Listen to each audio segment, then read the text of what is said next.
All right, well, welcome everyone. It's wonderful to have you here with us today. My name is Mary Gassman, and I am a professor, proud to be a professor at Rutgers University, Graduate School of Education. My dean is right over there, Juan Blanchett. Thank you for being here. And I am also the executive director of the Samuel DeWitt Proctor Institute for Leadership, Equity, and Justice.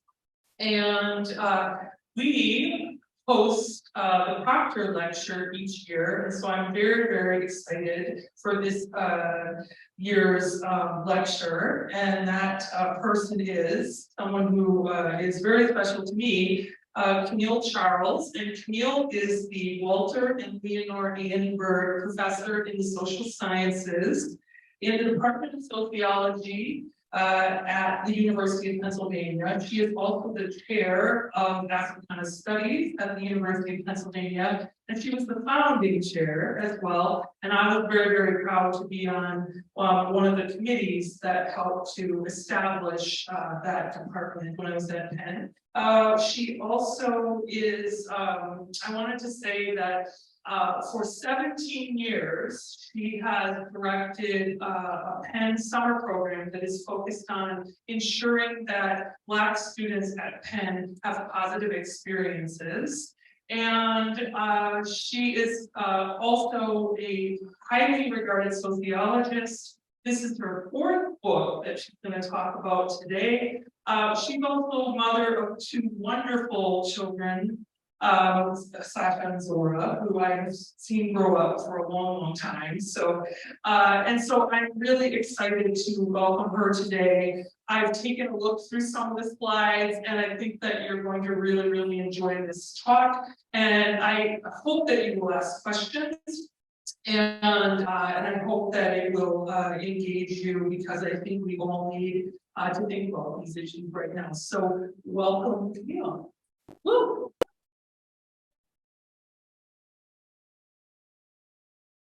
Thank you. So, yes, and I just, because we're streaming this and it may live somewhere afterwards, I want to say that the Summer Institute for Freshmen is open to all students.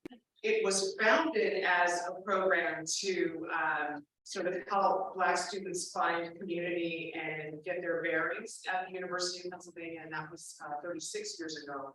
But with the Michigan Affirmative Action decisions, we doubled the size of the program and opened it up to everybody, so that anybody who's interested in Africana studies can attend it. So I just want that on the record. So maybe any losses. Okay. So anyway, thank you for having me, Mary Beth, and thank you all for being here. And I'm really excited to be able to talk about my newest sort of published research project.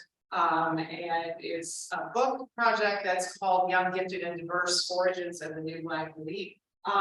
It's the third book out of a project called the National Longitudinal Survey of Freshmen that I've worked on since 1999. But it is a book that is different from the first two in ways that we'll see in a moment. And so just to give you sort of background on the title, this is actually a project that I imagined when we implemented or started the project. And the project is really about racial disparities or racial differences in the elite college experience, broadly construed. But what I saw immediately was that there could be this opportunity to really focus on the Black student experience. Aretha Franklin's version of Young, Gifted, and Black is the one that I sort of familiar with and grew up with, but in researching it for the title, found my way to Lorraine Hansberry, learned that Nina Simone actually wrote the song, and actually learned later that like everybody has sampled one version or another of the song. So it actually remains current in Black culture. And so that's what made us settle on this particular title. There was a lot of throwing around Du Bois's talented 10, but depending on how you look at that, that can be kind of a negatively understood thing. And so this is where we landed, and it is really an opportunity to celebrate the diversity of the Black experience in a particular context, but hopefully to get us to a place more broadly in social science research where we're being more attentive to all of the ways that people are Black in the United States. And so, as I said, the origins of the project are out of this National Longitudinal Survey of Freshmen. These are the first two books, and in all honesty, there should be a third one to look at because this first book, The Source of the River, talks about what students bring to college, so what their life experiences and preparation for college were, and looking at similarities and differences across racial groups. The second book sort of looks at the social, academic, financial experiences of college through 2 years. So in actuality, there should be one more book because we did follow them to graduation. I think we got sidetracked and the current project took a little longer. I'm hoping that maybe a graduate student or somebody will pick up the other one and at least take the lead on it. But one of the things that was most interesting to us and to others with the first book in particular was just how diverse the Black population in these schools is. We studied 28 selective colleges and universities that range from Ivies and Ivy peers to flagship state schools, small elite liberal arts colleges, and among the Black student population, we like to say that if you were walking across one of these campuses and you ran into any Black student, you would be hard pressed to predict what their background is, what their interests might be, and how they were doing in college, because they were a very racially, ethnically, socioeconomically diverse group of students. Unlike white and Asian students who were actually pretty homogeneous and very similar to one another. So the biggest finding was kind of that there were white and Asian students over here, and then there were Black and Latino students over here, and they had some similarities, but also some differences. But within the Black population, we found a lot of diversity. And that was something that I knew sort of as a Black person, right? But that you don't see reflected in the social science literature very often. And that diversity is sort of a reflection of what is known to be the transformation of Black America and its surrounding characteristics of gender, socioeconomic class status, immigration, and interracial marriage in the multiracial movement. Okay, and so I'm going to go through a little bit of historical context for that and bring it to the present as it relates to this project. And so this is a big book, and these are the chapters, and I've bolded the things that I'm going to talk about today. So we're going to talk about Black diversity and historical perspective, and then the sort of origins of this community, including their experiences of segregation. And then I'm going to talk about two of the substantive chapters. One is called The Downsides of Upward Mobility, and the other is Leaks in the Pipeline. And the lab is really just about graduation. But I'm focusing on this downsides of upward mobility because I think we've been talking a lot about student mental health on college campuses. And this particular chapter is the place where we try to address issues that would be related to student mental health, but we also actually measure mental health more directly. And so I want to pay a little bit of attention to that today. But we have things that look at racial identities and racial attitudes, pathways to elite education, looks at how they decided what things were important about going to college and differences across those dimensions of diversity in how they prepared for college, how many schools they applied to, and then what things were important in selecting a college. So there's a lot of interesting stuff, and I just don't have enough time to get through all of it. So, so the first thing I want to talk about is this Black diversity and historical perspective. And so again, gender was that first dimension of diversity that I mentioned. And what we know is that there's a gender imbalance in college attainment, and that imbalance began in 1980, right? So that until 1980, you had a small but growing share of the Black population graduating from college. And in 1980, you see that for women, it takes off at a steeper rate than it does for men. And that at the end here of 2019, you got about a 5 or 6% difference in college attainment. And one of the big explanations that we've talked about in trying to understand this is sort of the school to prison pipeline, mass incarceration, the over disciplining of, I think we can say barely Black children, but we know that at least in the early stages had a much bigger impact on Black men.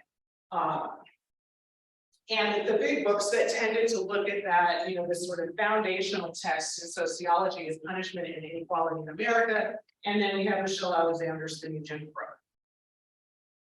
Okay, socioeconomic status, the rise of the Black professional class or the rise of the Black middle class. And again, we know that sort of took off with affirmative action. There has always been a very small Black elite, but there have been some increases over time, so that if you measure that by the percentage of households with incomes over $100,000, which I know is low baseline, if we're talking about elite. But it is one that is commonly used in the social sciences, which is why we used it. In 2020, you had 20% of the Black population with household incomes over $100,000. Okay, and we know that much of that has been about the benefits of affirmative action, not only in higher education, but in the labor market as well. And the books that really looked at, again, that were foundational in sociology in terms of looking at the Black middle class, were Bart Landry's book, The New Black Middle Class, Mary Patillo's Black Picket Fences, Karen Lacey's Blue Chip Black. There have been some other books, mostly more popular journalistic books that look at the Black elite, but they're fewer and further between. They are not systematic social science research as we tend to think about it in sociology. Okay, immigration, both nativity, generational status, but also where in the world people are coming from. We know that, again, for much of American history that we have data for, a very, very tiny percentage of the Black population was foreign-born, but that started to change again in between 70 and 80, it triples, and by 2019, 11% of the Black population is foreign-born. And we have a few books. Mary Waters' Black Identities is probably the first. Black Ethnics by Christina Greer.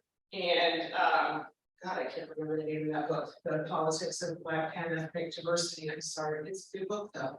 And I would argue most recently, Todd Hamilton's book is one that takes more of a demographic perspective. So these are qualitative studies, and they're really attentive to attitudes and experiences where immigration and remaking of Black America is kind of a demographic portrait that helps to understand what have been called immigrant advantages in terms of upward mobility in the Black population.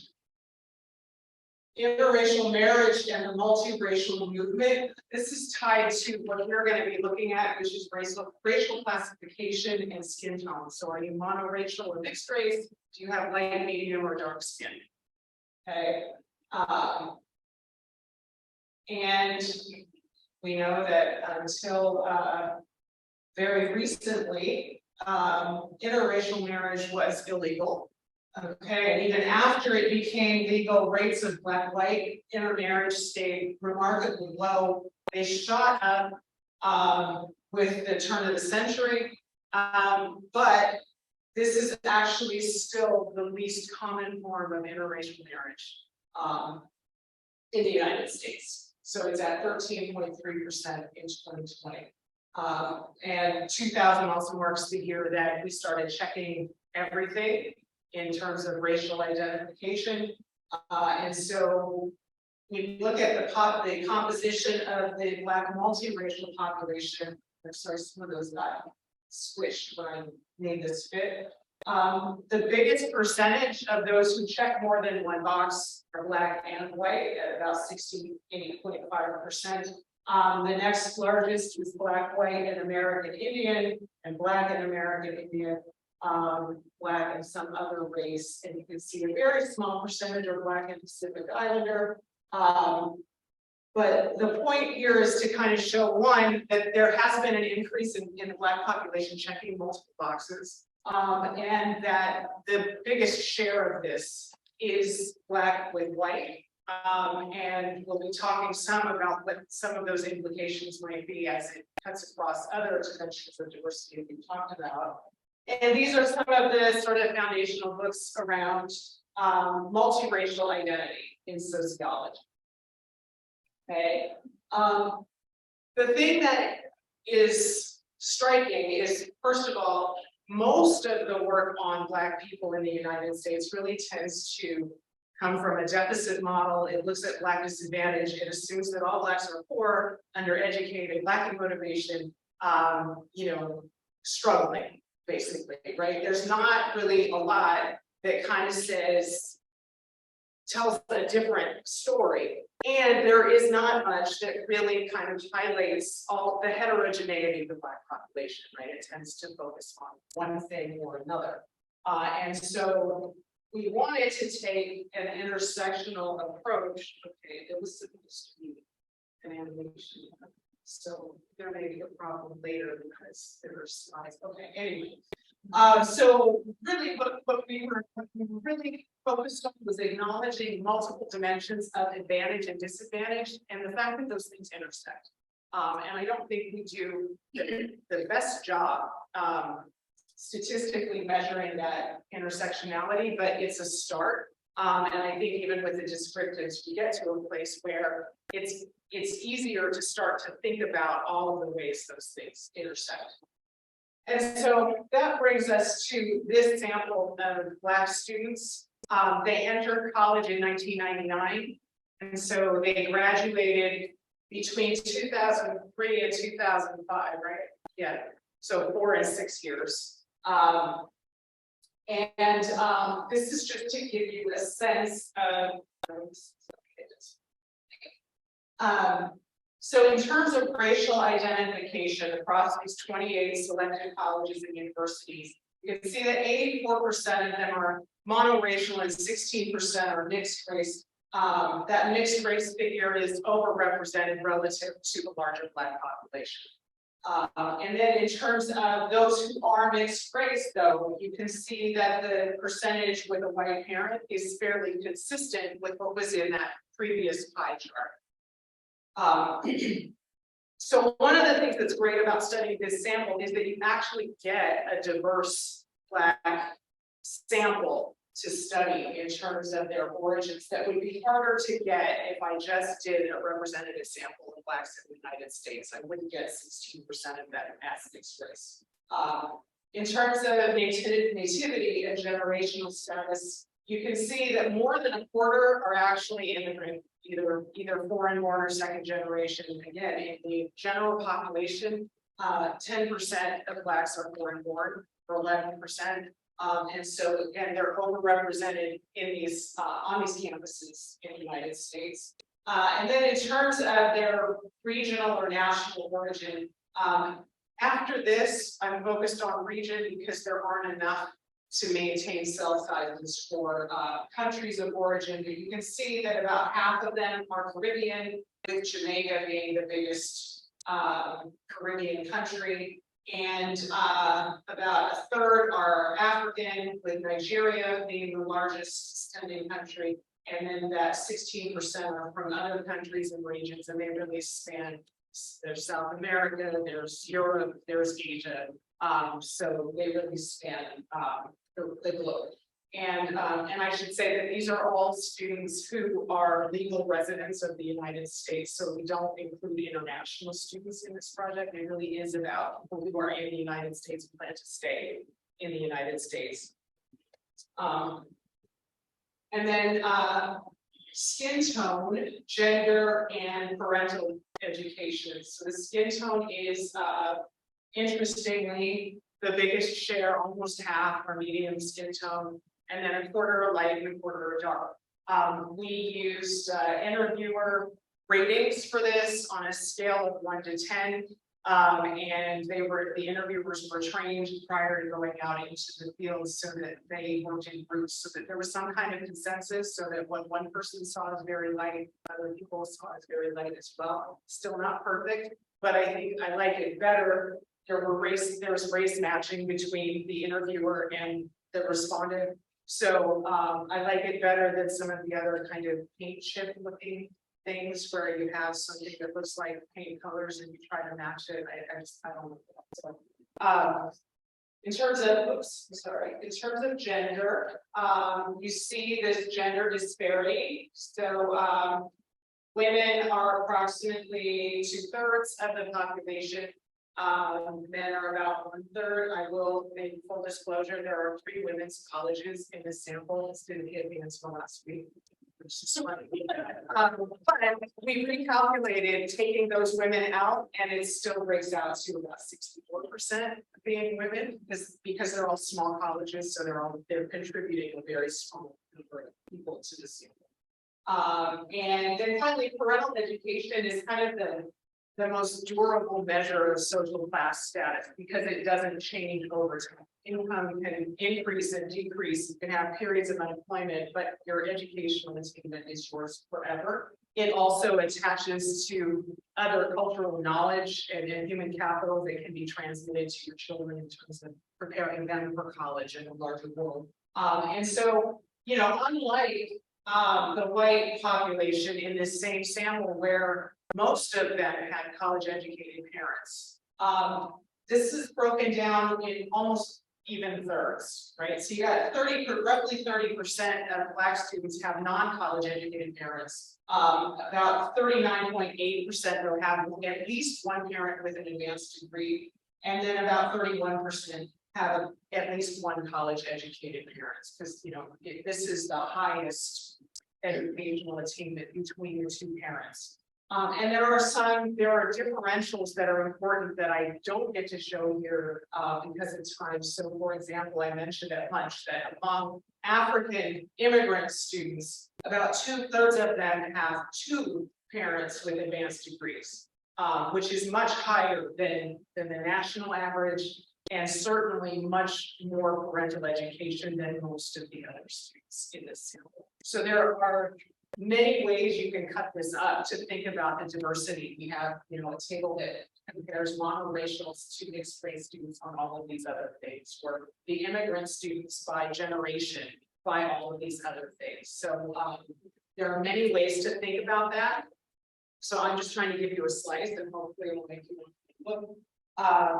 Chapter 3 looks at, again, these experiences of segregation, which I think we also think about as a dimension of diversity, and which is interesting because, again, the literature on residential segregation says that Black people live in concentrated segregated neighborhoods, right? And segregation concentrates poverty, which then means these other negative outcomes result. And it's very interesting because, in fact, more than 1/3 of this sample lives in predominantly white neighborhoods. Nearly 1/3 live in racially mixed neighborhoods. And then you've got only about 24% live in concentrated minority neighborhoods. And this is the average of their neighborhoods and their schools. We've also got this 9% who live in minority neighborhoods but attend predominantly white schools. And in all of the other work we have done, we actually missed this because we just hadn't thought about it. So these are the kids in Anthony Jack's work that would be the privileged poor. We just expanded that privileged poor to include Black students who went to predominantly white public schools, medium magnets. And you learn some interesting things when you treat them as a separate category, because they do have fundamentally different experiences. Okay, and so now if I look at it, kind of the experience of segregation that these individuals have had growing up. So this is at age 6, 13, and senior year of high school, and it's the average of all of that. You can see that there are some important differences, again, across these other dimensions of diversity. And so you can see that mixed race with a white parent are the most likely to live in predominantly white neighborhoods, as one might expect. They're less likely to live in predominantly minority neighborhoods, or even to be from a minority neighborhood and attend a white school. Where for monoracial blacks, again, it's very well spread out across those categories, which is not, again, what we expect if we traffic in segregation literature, which I did for a very long time, right? The same is true with skin tone. Okay, so dark skinned blacks are least likely to be in predominantly white neighborhoods. And there are these, again, significant differences by skin tone across the different kinds of neighborhoods. And region of origin becomes important. So multi-generational natives and USA are the same. So those numbers will always be the same from one table to the next. But you can see differences here, so that they're not big, except for maybe here. African immigrants were way more likely to be in these racially mixed neighborhoods, and way less likely to be in concentrated minority communities. And again, this is consistent with the broader literature. And in terms of parental education, as one would expect, those without a college education are most likely to be concentrated in minority neighborhoods and schools. But it's not as sort of, you find plenty of individuals with advanced degrees who are also living in concentrated minority neighborhoods and schools.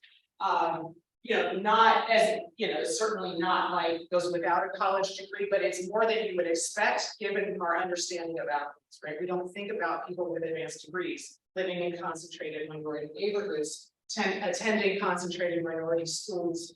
I will also say that there's a fair number of college educated, of blacks with college educated parents whose household income was less than $50,000 a year. I think it was about 20% of them. Right, which again is not something, so they might qualify as figly in terms of being low income, but they're not the first in their families to go to college and get a four-year college degree, which was the baseline for that category. All right, and the degree of segregation you experience in your neighborhood and schools then impacts your exposure to violence and social disorder. Your exposure to violence and social disorder likely influences your ability to do things like concentrate on your academics, stay out of trouble yourself, and worry a lot about staying safe, right? So there are all of these things that are associated with that exposure that can impact your preparation for college.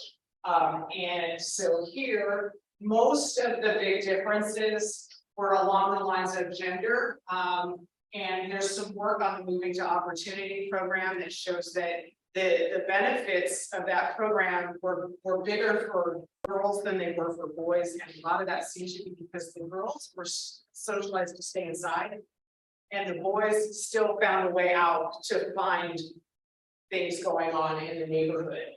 And then parental education, again, as you would expect, those who have less parental education were more likely to experience higher levels of violence. So these are the neighborhood indexes that talk about things like whether or not there's prostitution, drug dealing, drug paraphernalia, muggings, robberies. And in the school, it might be fighting, it might be graffiti on the walls. So there are a variety of things, and they're weighted for their severity. And I think this is consistent with what Ross Sampson did. So the measures are quite similar. So what's important really is sort of the difference in the scores. And what I will say is these scores are substantially higher than those for whites. 90% of whom were from predominantly white neighborhoods and schools, and about 10% were integrated. So there was no comparable experience and almost no overlap for that. But when we look at this by Black students' experience of segregation and their exposure to violence and social disorder, this right here is the lowest score, so predominantly white neighborhoods in school, and it's only about 9% higher than the comparable number of whites. So even for these who are likely the most affluent, they're living in white neighborhoods, attending white schools, and all of the things we tie to being in those contexts, they're still experiencing more violence and social disorder than the average white student did, in part because when Blacks live in predominantly white communities, their white neighbors tend to have lower incomes than they do. So they're living in less affluent neighborhoods, even though they're living in whiter neighborhoods. Okay. In terms of those who are in the predominantly minority setting, they were experiencing 17 times the level of violence and social disorder than the average white student experienced growing up. Yeah. And then those who had the minority neighborhood but the white school, you can see they're spared some in their school context, but not in their neighborhood context. Okay, and so we also thought about segregation and culture shock, right? So if you're coming from a concentrated minority neighborhood in school, and now you're dropped into this elite, predominantly white, affluent institution quite often, there's a culture shock there. So this project also includes about 80 in-depth interviews with Black students at 2 of our institutions. And one of our students said, as a college student, I felt out of place often, especially being a member of the on-campus club that only has 3 Black people. There are country nights and bling bling nights in the club, which made me uncomfortable for different reasons. I just accepted that I'm going to be one of a few Black people at these places. The culture shock of being up north with mainly white people has been the hardest part of adjusting to college. I don't know if I will ever fully adjust. And this is Thomas, who's a monoracial, multi-generational native. He's middle class from predominantly white schools and neighborhoods in Texas. Okay, so despite all of that, this is the thing that's going to be the hardest for him to get over. Okay, the downsides of upward mobility, again, I really am concerned about Black student mental health. And I think, our campuses are starting to think about student mental health more generally, but what I'm finding is that it's harder for Black students to get services because it's harder to have, first of all, sufficient counseling services available, but also to have culturally competent therapists available for students. And so I wanted to look at the things that make it hard to make the decision to go out and improve one's mobility opportunities. So one of the things we looked at was just exposure to racial hostility on campus. So the kinds of things that just happen as you're going about your day, and the source of those experiences. And so notice more than half of students report experiencing at least once being made to feel uncomfortable or self-conscious. Happens most with classmates, which makes sense. They're spending the most time with classmates. And then nearly 70% just walking around campus, but a little bit more than half say professors make them feel uncomfortable or self-conscious. The frequency of experience, this is something that ranges from 0 to 3, so it's right around 1 if you round. Okay, and that's over 4 years. So everybody has at least, a lot of people have at least one experience being made to feel uncomfortable or self-conscious. Hearing derogatory racial remarks from students, professors, staff, or others. 72% say they heard those from students, 22% from professors, and about 43% from staff or other people on campus. And these aren't mutually exclusive, right? So the average student is probably experiencing something in all of these categories, not just in one of them. Experiencing harassment, campus police asking for ID, professors who discourage speaking in class, professors who give unfair grades, professors discouraging the course of study or other harassment on campus. These are a little bit lower, but still at least a fifth of students report having an experience of this sort. And again, the frequency of experience is lower here as well. Nonetheless, this is something that, again, even if you're not experiencing it, you probably know somebody who has. And so there's this heightened awareness that it could happen, right? And is today going to be the day that it happens? And am I going to ask that question because what if this happens? So it isn't something where the trauma only comes from the actual experience of it. The anticipation of the experience can be problematic as well. So this kind of breaks again the experience of racial hostility down across our dimensions of diversity. So you've got the mean number of hostile experiences that range from 0 to 11. And so I'm just gonna focus on that. And so you can see here that the mean tends to be close to 4 across here. And that it happens more often for monoracial than for mixed race students. It happens more as skin tone moves from light to dark. And it's a bigger problem for individuals who are not in predominantly white neighborhoods, right? So the racially mixed and the sort of minority neighborhood white school are actually the highest. And there's a lot of literature that talks about how in order to have those experiences, you actually have to be in an environment where you're interacting with white people, right? And for some of these students, they're actually having very little interaction with white people because their social networks are all Black. They're gravitating toward Black faculty as much as they can, and when they don't have Black faculty, maybe they just don't talk in class. And so one of the ways that they can protect themselves from those experiences is sort of decisions that are made. But the other thing is that they may be more aware that they're having those experiences because they've had them before in these other environments. Okay, so in terms of exposure to racial hostility, Daryl says the darker your skin is, the more trouble you're going to have. Okay, so he's a multi-generational native from a poor family in a segregated minority school, but he attended a predominantly white boarding school.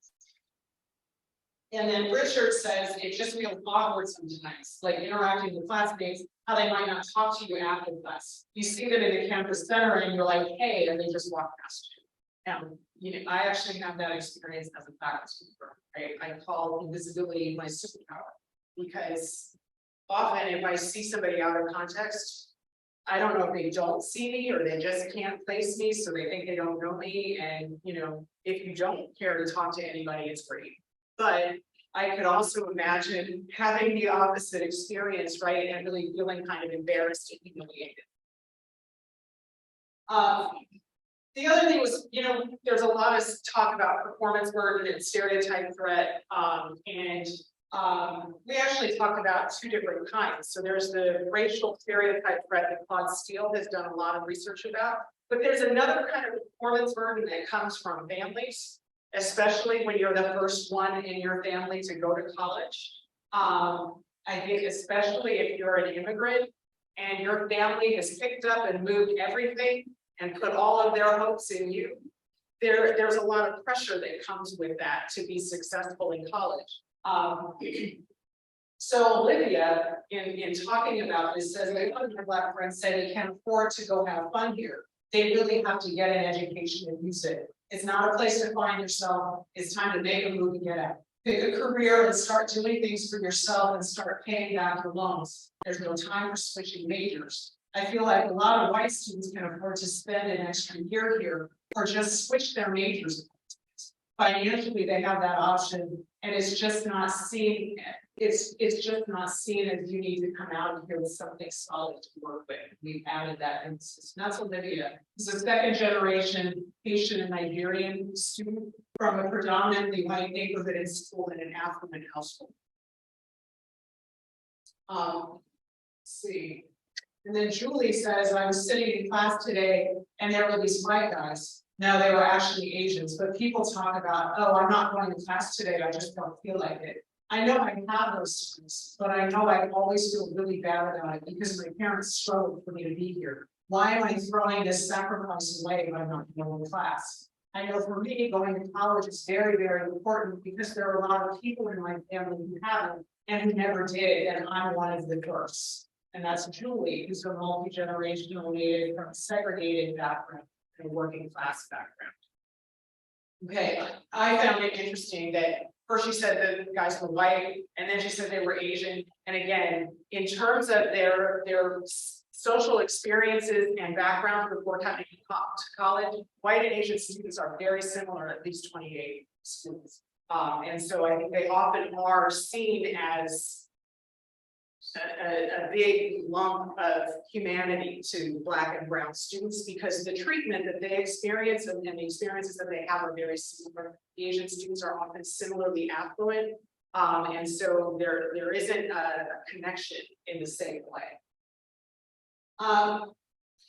We also looked at sort of indicators of disconnection or alienation for Black students, right? So what are the social costs of going to college?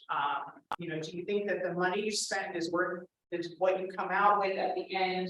Do you feel less a part of your family if they didn't go to college, or less a part of your community if you came from a low income community where people didn't go to college?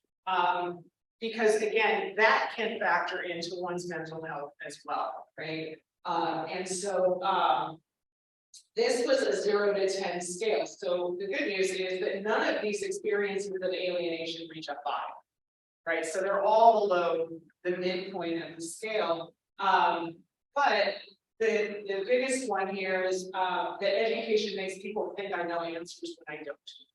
Right, and that can be about specific intellectual things, but it can also be about, you know, filing taxes or understanding information that a doctor has given to a family member, right? Other things where you become the person that your family relies on because they think you went to college and you know everything, but you don't.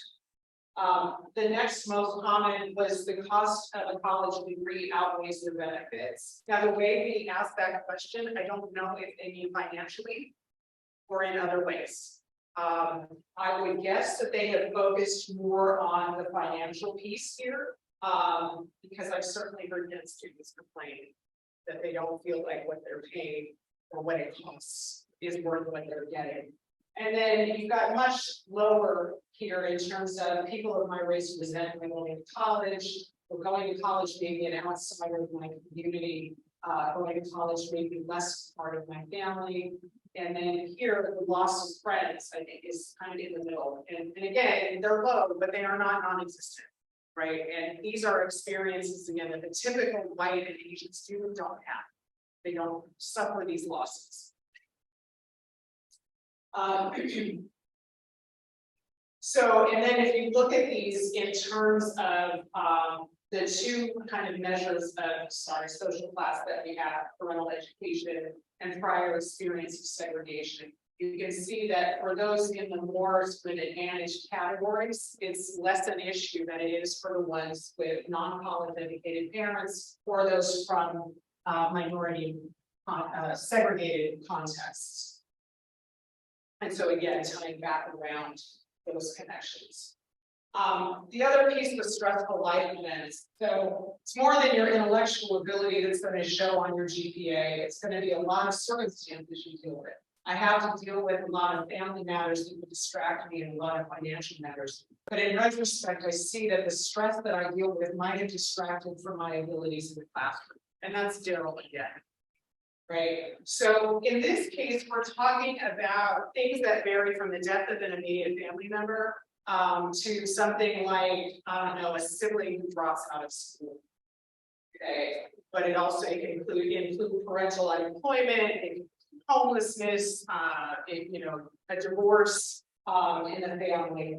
And so here we measured stress, the experience of stressful life events across 4 years of college. And you can see that there are differences in some of these categories, and they tend to reach statistical significance in some places and not others. But what you can see here is that in terms of the number of stressful life events, the average Black student experiences 1 a year, right? Or a little over 1 a year. The average white student experienced like 1.5 in 4 years. So they had like one thing happen And then it was kind of smooth sailing. So it was not the kind, they didn't have as many stressful life events. They also didn't have the severity. So again, the death of an immediate family member was weighted like 82. And then the lowest one was a sibling dropping out of school, and that was weighted at a 26. Okay, and so if you look at these average scores, it means that there are plenty of students having more than one year, and they're serious enough that when you sum them, it's over 200 and on the way to 300 and in the 300s in a few instances. Again, those from segregated minority circumstances are tied to people who live less stable lives in many instances, and friends, because the death of a friend is also a high stress incident that we ask about. Okay, and again, then that starts to take away from your ability to concentrate, your ability to get good grades, and even just your ability to enjoy yourself because you're thinking about this other things. So in terms of stress and mental health, I used to cry a lot. I used to call my friends a lot. I used to sleep a lot. Like instead of going to lunch in the dining hall, I would come back to my room and I'd sleep that out. It's not borderline depression, but I know that sleeping is a symptom of depression. I was kind of an introvert. Now I want to come here and get to know people, and it was really, really hard for me to do. That's a second generation Caribbean woman, an affluent family, predominantly white neighborhood schools. Like pretty much the whole thing where, like everyone from their high school class is like valedictorian and they made it like straight A's and all that stuff. And then you come to a place and everyone's doing like 8,000 things more than you. That's very difficult, very humbling. It's probably like the most humbling experience I've ever had, and it's been pretty tough. This is again a second generation Caribbean student from white neighborhoods and schools, low middle class in their own family background.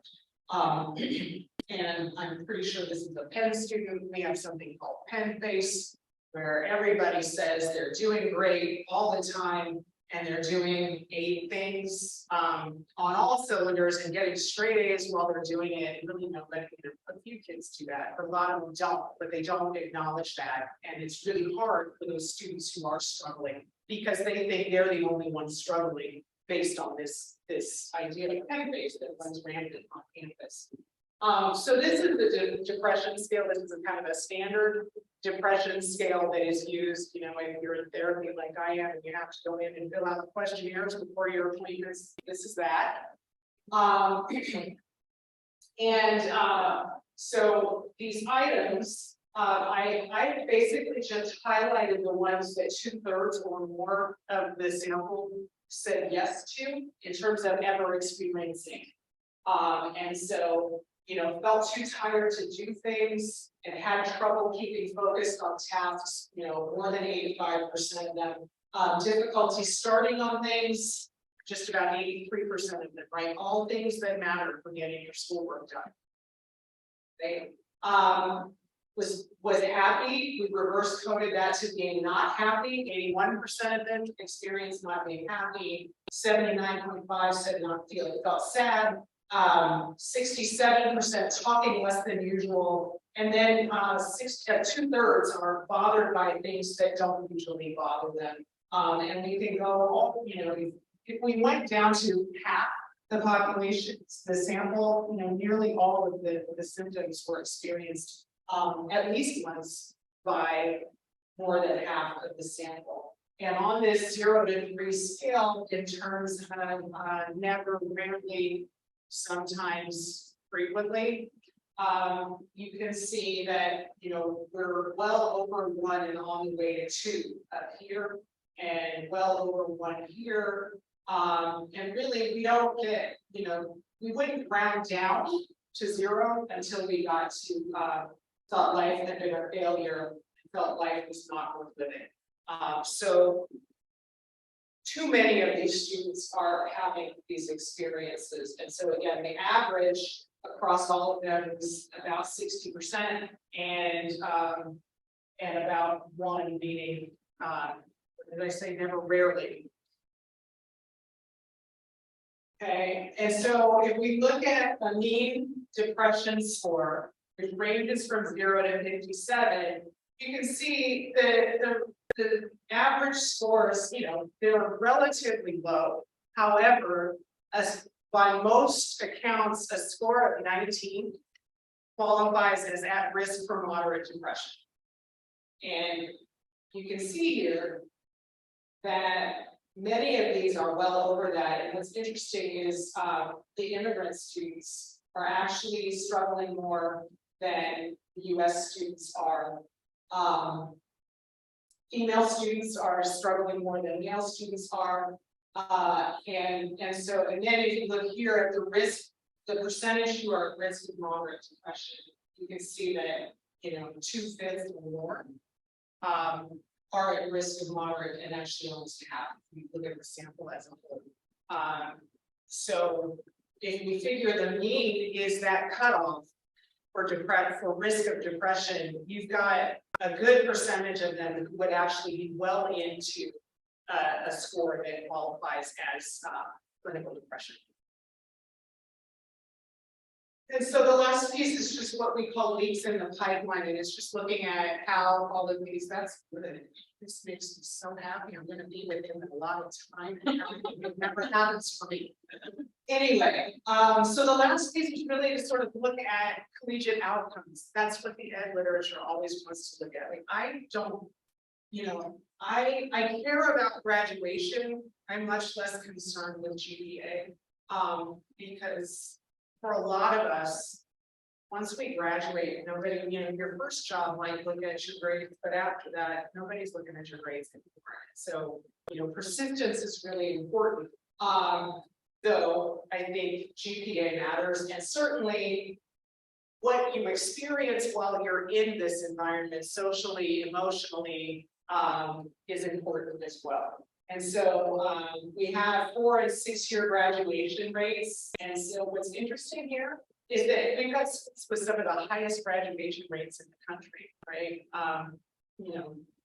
Little into the 90s for 4-year graduation rate, much less 6-year graduation rate. On the other hand, we have these other schools, Michigan, Cal, UNC, and I think Duke, where we know that a high percentage of the Black men in particular at those schools are athletes. And we know that the graduation rates tend to be lower for athletes. And so I think when you average it all out, the graduation rate after 4 years is not even 60%. And after 6 years, it's not quite 80%.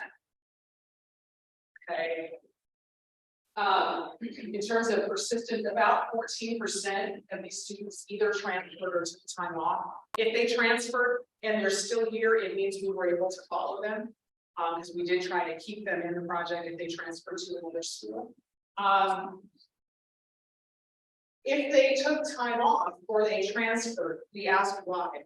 And what you can see here is that nothing in this top part, in terms of the most important reasons, has to do with courses being too difficult. They might have gotten poor grades, but not because they felt the courses were too difficult. It might have been because they were too depressed to get up, or to focus, or to get started on their homework, right? Maybe, so there might be these other things. They might have too much going on at home that's distracting them from studying, but they're not leaving. Only 10% of them are leaving because they said it was too difficult. The biggest reasons are cost, because debt is really about cost, a lack of interest, a lack of effort, and poor grades. And again, if I look at these 3 things, I think depression, right? Or just distraction, but not necessarily that it means college wasn't for them, or that this college wasn't for them. Though in some cases it may be that this college wasn't for them, depending on the climate.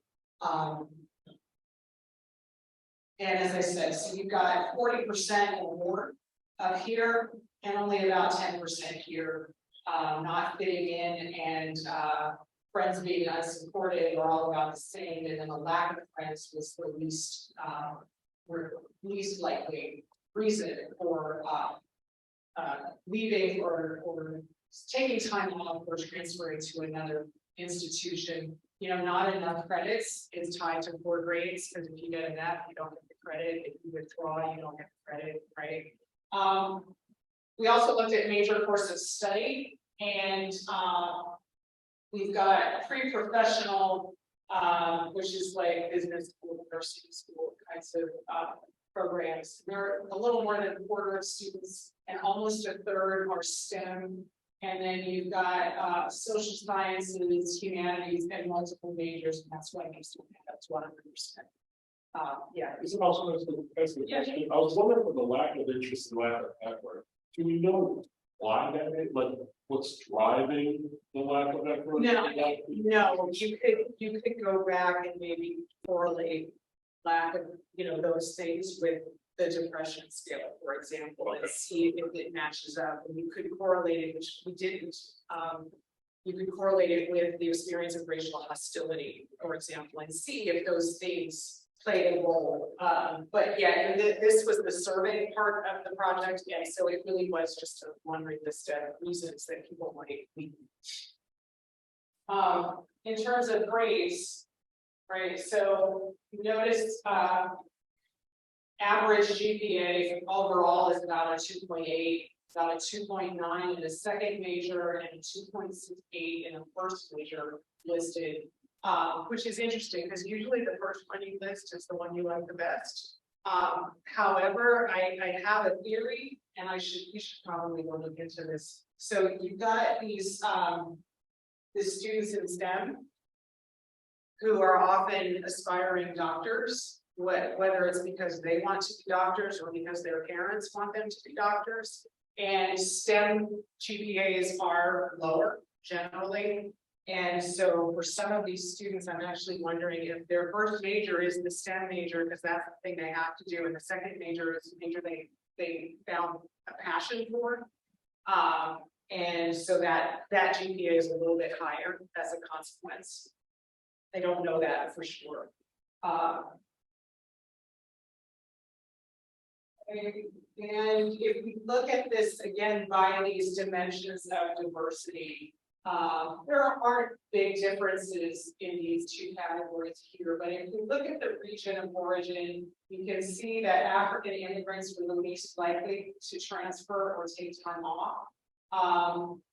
Caribbean immigrants had a slightly higher GPA, but there are not significant differences here. I mean, this other category had the most, but this is a real hodgepodge of people. In terms of four-year graduation rates, African and Caribbean immigrants were more likely to graduate in 4 years than blacks are, and the 6-year graduation rate again is also higher. And then when you get to gender, again, 4-year women are doing better than men. Men were more likely to take time off, and the 4- and 6-year graduation rates are higher for women, substantially higher for women than they are men. And then again, you get to these measures of social class status, and they matter in the way that you would expect them to, right? And that's not really the surprise. I think the surprise for a lot of people is that there are actually Black people in this category, right? And that there are actually Black people in this category, and not just like a random few people, but a substantial percentage of the sample are actually from predominantly white neighborhoods, have parents with advanced degrees, and and all of those things, and high incomes and home ownership, and those things we look at as well, but they don't persist across the chapters for the reasons I explained before. So those who are the most likely to graduate from college on time or in 6 years are second-generation immigrant Black women with college-educated parents who grew up in predominantly white neighborhoods and schools, right? If I'm going to put together an ideal type for you based on all of the analyses that we did. And those who are least likely to graduate on time or in 6 years are multi-generational native-born Black men whose parents didn't complete college and who grew up in segregated minority neighborhoods and schools, right? So those are sort of the poles of the ideal type. Then you've got all of this messiness in the middle that are all of these different combinations of characteristics and experiences that help us understand a student's trajectory through college. So I'm not going to spend a lot of time. I will tell you that the last chapter of the book has a ton of multiple regressions where we try to show you all of the different dimensions of diversity that significantly impact the outcomes that we talked about. So that's the place where you can see, oh, it matters if you're male and it matters if you're light skinned, or oh, it matters if you're second generation and African, but not if you're second generation and Caribbean. So I didn't go into all of that because there's a lot and it's really messy, but we do attempt to address that in the book. So, you know, again, when we started this project, we really just wanted to describe the diversity because there's just so much there.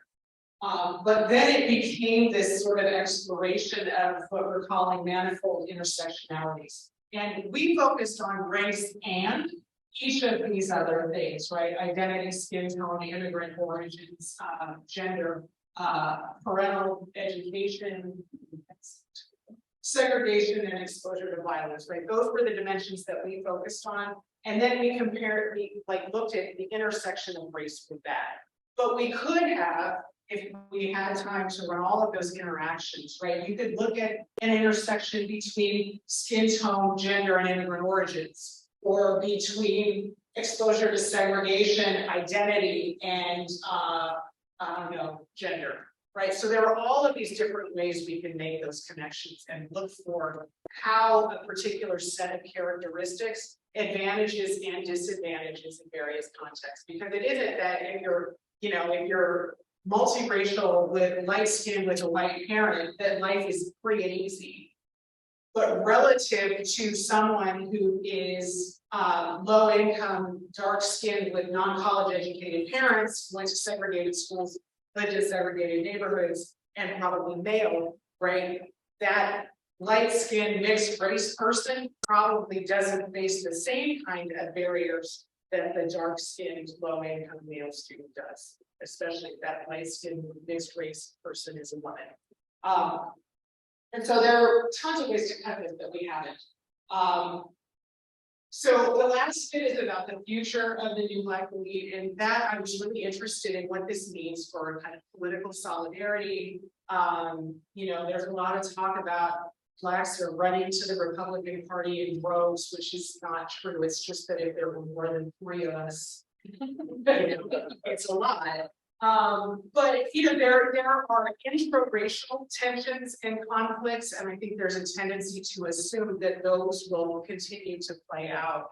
What we found was that actually there were differences in attitudes and beliefs about the sources of Black inequality when students came into college.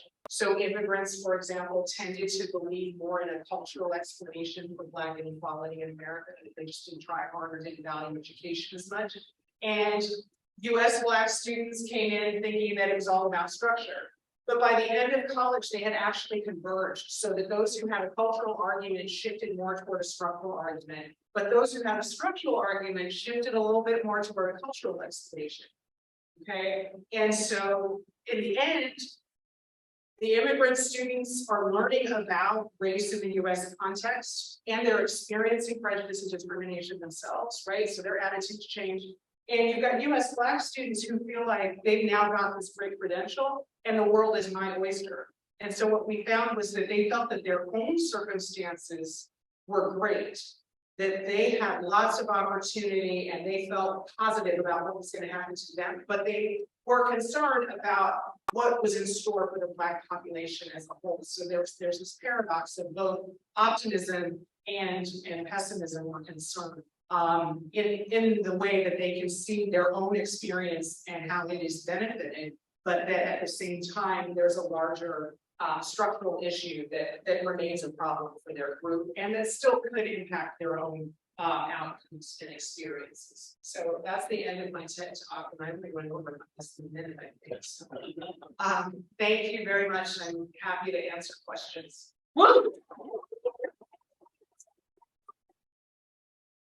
All right, so we have people online and people in the room. So do you have questions? Oh, we have many questions. Okay. We have a microphone. I hope you're ready for lots of. I hope I have lots of things. No, that's. That's not gonna go well. Much to say. Okay, we have a question here, that says, when collecting this data, were you able to disaggregate whether students who identified as non-immigrant were actually second or third generation American? Meaning that their parents or grandparents were actually. So, okay, we determined this based on where their parents were from. So if they are born in the US and their parents are both born in the US, then they are in that multi-generational native category because they are at least third generation in the US. If they are born in the US, but one of their parents is born elsewhere, they are second generation immigrant. And if they were born somewhere else and their parents were born somewhere else, they are first generation immigrants. So we did not ask about grandparents and great grandparents. All right, another question here, just for clarity, for parental education, did you count only US conferred degrees or did they include international degrees? Any degree. Any degree. Another question, quite a long one. Do you feel that it is a point of concern that the percentage of multi-generational Native students may be decreasing as immigrant percentage is overrepresented? Did you find institutional preference based on last name, i.e. African sounding last names versus those that do not for admissions? And were there differences that stood out in the responses from multi-generational Native students versus immigrant students? I'm sorry, were there any differences that stood out? Difference At the end. Were there differences that stood out in the responses of multi-generational Native versus? Okay, so I can't tell you what admissions offices are doing because I don't know. It's a black box, for them.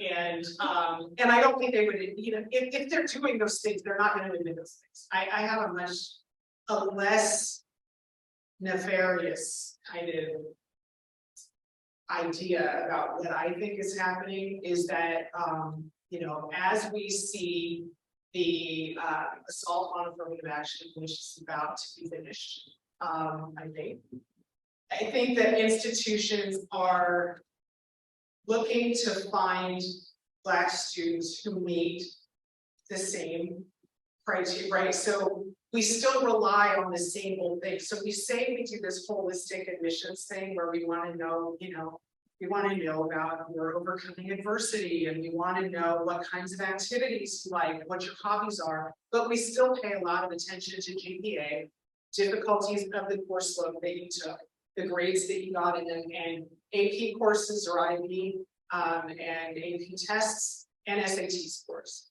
And immigrant students score better on the SAT. They take more AP courses and tests. They pass more of those tests. GPA, I don't think there was as much difference, but there is also the issue of, what kind of school you go to.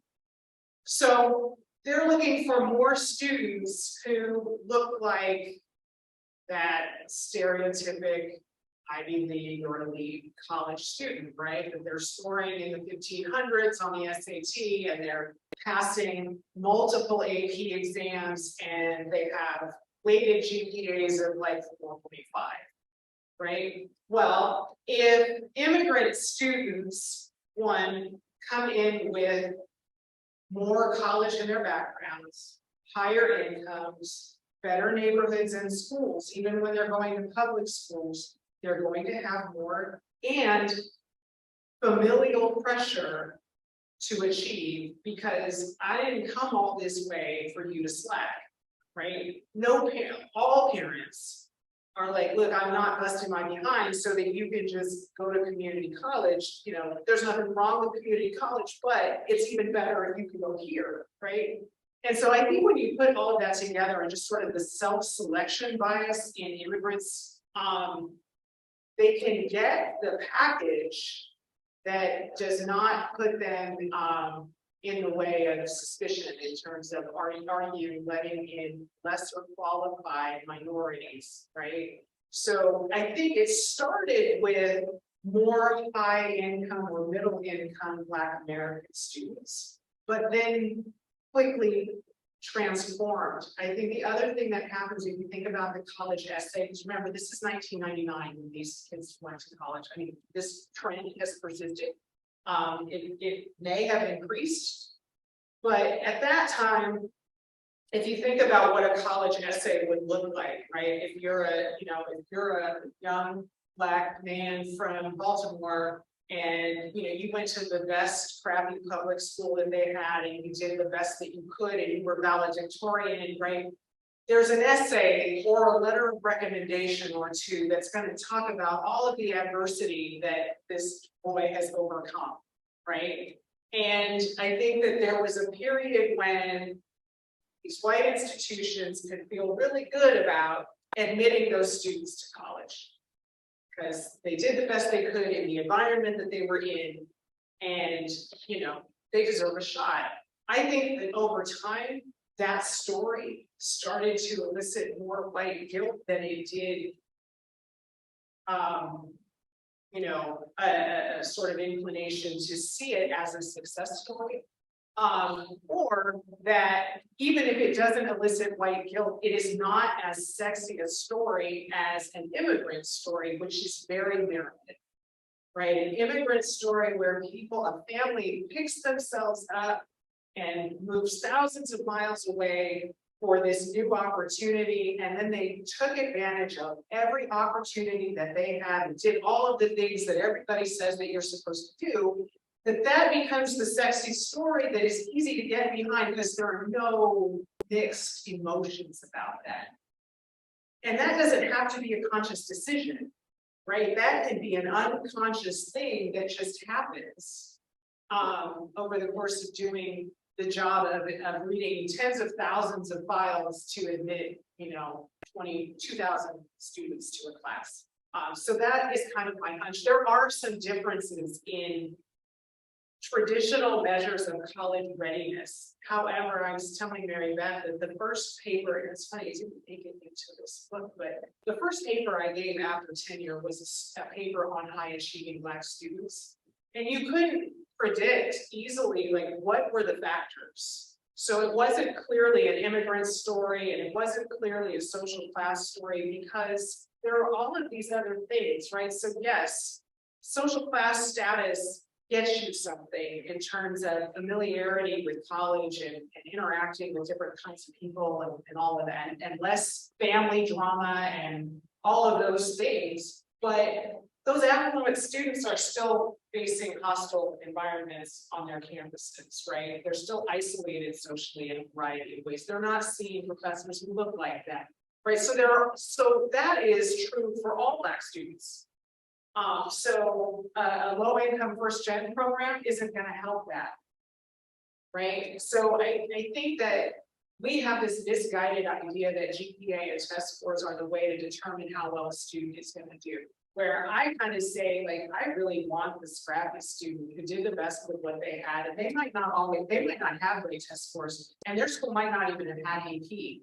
But they know how to do the work, and they know how to do the work while they are also navigating all of those other stressors in their lives. And we have not seen college this way at college admissions because, the history of college admissions was about exclusion for almost everybody. And the more competitive these things get, the more we have to concern ourselves with that. So yeah, there's not a clear sort of, yes, immigrant Blacks have all of these things to a greater degree than American-born Blacks do. They have some things, but not enough that I can see to completely explain the big disproportionality. We have another question here. There is variation among elite institutions. If you slice or dice the institutions with like public versus private, were there or are there interesting or significant findings? So I don't have them with me. The only thing that we did here really was to pay attention to Howard.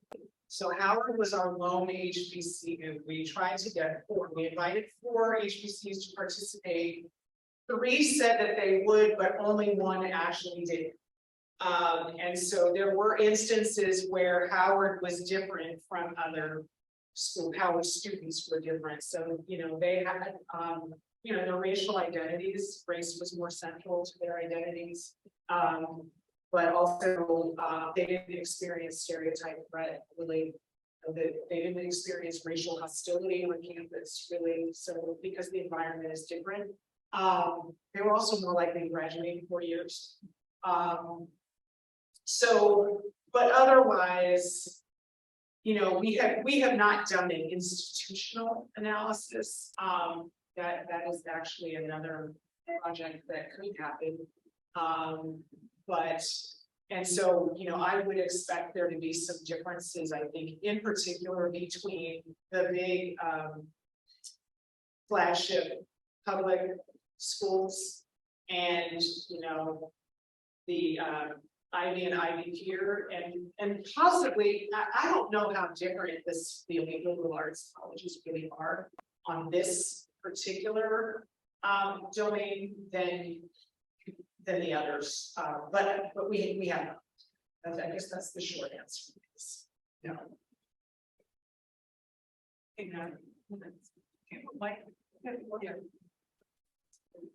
Oh, I know. Well,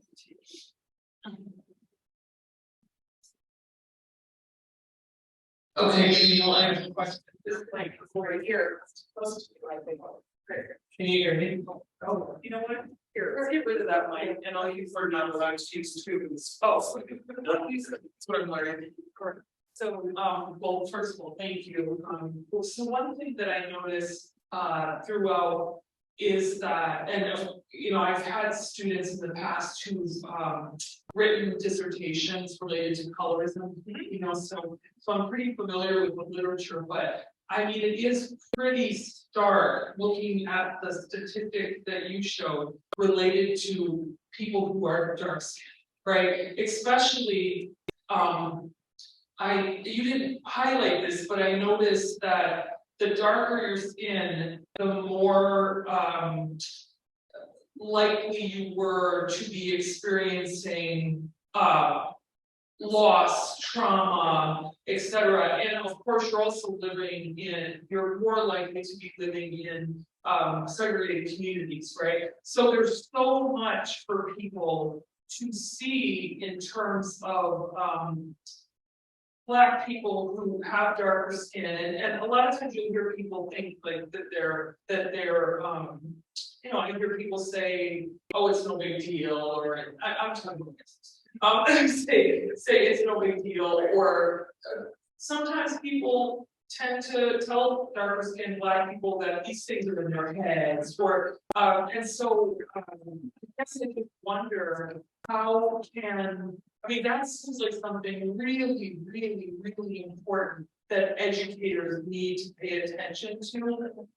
Because across almost all those indicators, when there were negative kinds of things, it seemed like dark-skinned individuals, it was hitting them harder. Did I see that? Yeah, that's a fair characterization, not in every case, but in a lot of cases. And so, but then the other thing that's really interesting is that if you look at skin tone by immigrant origins, right? So, they are overwhelmingly African. So on one hand, African immigrants have all of these social class advantages, right? But they have this skin tone disadvantage. And this is what I'm saying, that everybody has a collection of characteristics. Some of them are advantageous and others are not. And how does that balance out? And so, quite often it's the immigrant students who are concentrated in the STEM fields, engineering, the pre-med track. And so if they are dark and there is already a shortage of Black people in STEM, no matter their academic ability, they may struggle. And in fact, I have students tell me all the time that they can't get lab partners in their STEM classes because nobody wants to partner with that. And so the Black students will all try to take the same section so that they can partner with each other, because it's known that in biology and physics and chemistry, they're not going to find a partner. The professors have started flipping the classroom so that they have to do group work during lectures, but they don't want to assign the groups because students already don't like group work and they don't want the students getting more upset with them. But when they don't do that, the white students and the Asian students act like they're not there and don't want them in their groups. So they can struggle in ways that have nothing to do with their ability, right? Because students don't even know them yet. But we do process skin tone and we do make some assumptions around skin tone. And so, they can be, again, you can be advantaged in these ways, but still struggle in this other way. But it is probably also the case that, they're less likely to be mixed race living in segregated minority communities. I shouldn't call them this.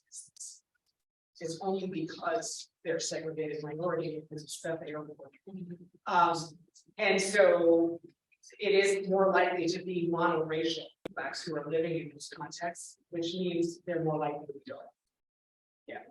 Is there another question? We have one more. Yeah, we have time. Okay, I think we have time for a few more questions. Yeah. All right. Was there any outlying data that didn't fit well in your findings? For any findings that surprised you or really stood out in any unexpected way? There's a lot that didn't make it. There's so much in this data set that we didn't pay attention to religion at all. I don't know why. I mean, again, I am an inequality scholar. My co-PI, Doug Massey, is also an inequality scholar. So it is true that we don't think about religion a whole lot. But we did ask those questions. We asked all kinds of questions about we did time budgets. So how much time were they spending in a 24-hour period, sleeping, studying, hanging out with friends, working, those kinds of things. We asked about trips home and homesickness. We didn't even have we have questions about whether or not these students are student athletes. That didn't even make it here. So there was a lot that didn't make it because it's already a 400-page book. It's something that started out as 7 chapters and is 10. So we just couldn't get it all in there. I don't know that anything really surprised me. I think, for me, having been a Black student, I always felt like the things that I read in sociology didn't reflect my experience, right? Or even what I knew about other Black people, because my mom is from the rural South, and she was the first in her family to go to college. But she went to college and was middle class, very white man, and lived in white neighborhoods. And so I knew that my experience was not like my cousins who were in Alabama, many of whom went to college. But were from much more modest households than mine was. And we were middle class, but like paycheck to paycheck middle class. Let's go to Disney World, middle class. And I started to realize that there were advantages that I had because I was light skinned, because I taught proper, and because my parents had gone to college and I kind of knew how things worked, and I was willing to challenge my professors in ways that didn't always make them happy, but that other people wouldn't. So I already knew that like my experience wasn't in there, and then I knew that other Black people in my family's experiences weren't in there, and so I sort of always knew that was there. I think that the disproportionality of the immigrant population and of the mixed race population, I think, was bigger than I thought it was going to be. The immigrant one in particular, like that was a shock. But at the time that we found that, lots of people were shocked by that. Right, we got lots of news coverage for that, and Skip Gates and Lonnie Lanier had just noticed it at a Harvard Black alumni event. So like that was just coming out. So I mean, for me, it's not. There was nothing that was like, wow, I never would have thought. I think what was important for me is that we tried to do something in one book that tackled a lot of diversity, where, at the beginning of the talk, I talked about, some people have looked at this gender thing, and some people have looked at this middle class thing, and some people have looked at this mixed race thing, but it's really, and some people have looked at the immigrant thing, but you don't find many places where they're dealing with the reality that we're all of those things all at once. And, when I started my career, it was right at the moment where racial attitudes research stopped doing just whites and blacks. If you were cutting edge, you were looking at whites, blacks, Latinos, and Asians. And you weren't just looking at whites' attitudes toward the different groups of color, and then the different groups of color's attitudes toward whites. If you were really doing something, you were looking at all of those combinations, right? And that's messy, and you have people who were saying that's hard. But that's where, if you're gonna get to anything that approaches truth, like that's the only way you're gonna do that, is to just dig into the messy. And so I think the most exciting part for me was actually being able to do that and to present Black people as multidimensional.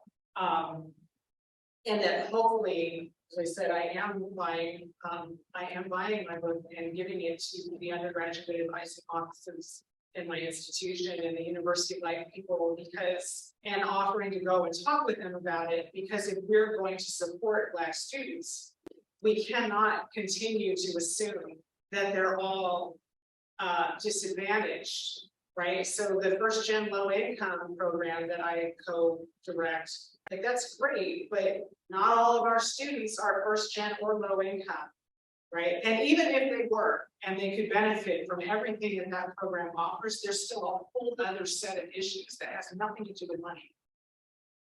So I think that what was most exciting about the project was really finally getting to do that and feeling like we had the data to do it, and then there was really an audience for doing it.